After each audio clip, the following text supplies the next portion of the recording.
fabulous lab tech. So today I want to show you how to glaze your test tiles.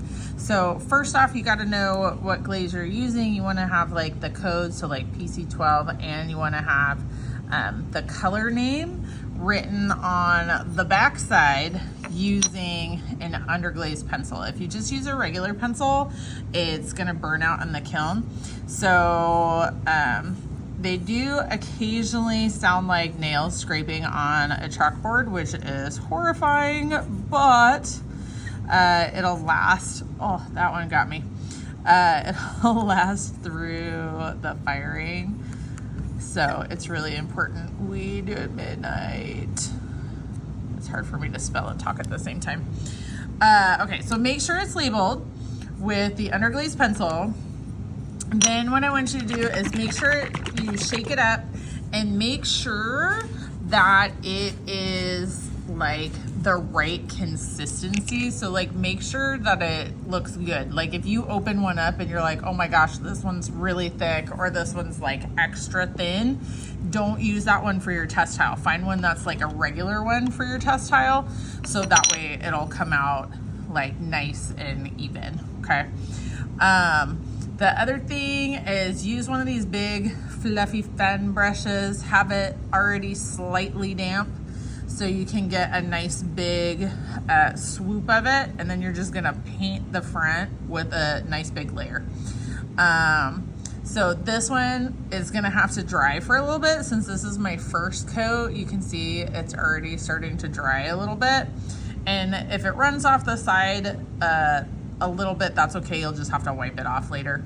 And remember, for each of these containers, like if you're remaking a test tile because it broke, then you probably only need one. But if you're making test tiles and it's to go for each table, remember then we need 4 each of the glazes. So that way we have one for each table. Okay, so once this is fully dried, so usually I'll get all 4 of them ready, and by the time I'm done doing a layer on the last one, the first one is ready for the next layer. So this one's a little bit, like it's a little bit wet still, but it's pretty close. It's almost all the way done. So I'm gonna go ahead and add the next layer. So when you're adding the layers on, you wanna use these little stampy things to your advantage.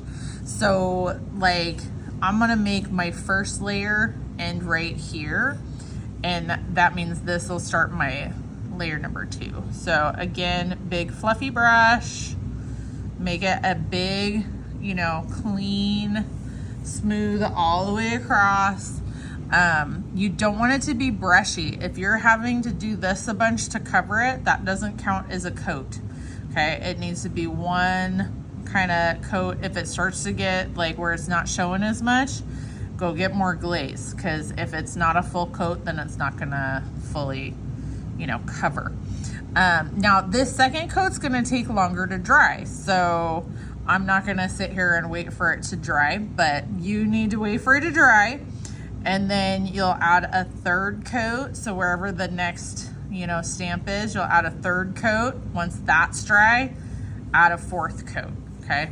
So we want 4 coats to be clearly visible on each little section there, okay? So once this is done, then do, you know, wipe off the sides and the back and everything. Be careful of your underglaze pencil. If you wipe off the underglaze, then you're gonna have to rewrite it again. So, you know, if you have to do that, you have to do that. But if you don't have to do that, then, you know, it's gotta be clean on the sides. Let me make sure it's not gonna drip. Yeah, so like right here, I might have to rewrite midnight, or, you know, but I gotta get that off. I can't just leave it there, okay? So use the stamps to your advantage. 1 layer, 2 layer, 3 layer, 4 layer, okay? All right, thanks everybody.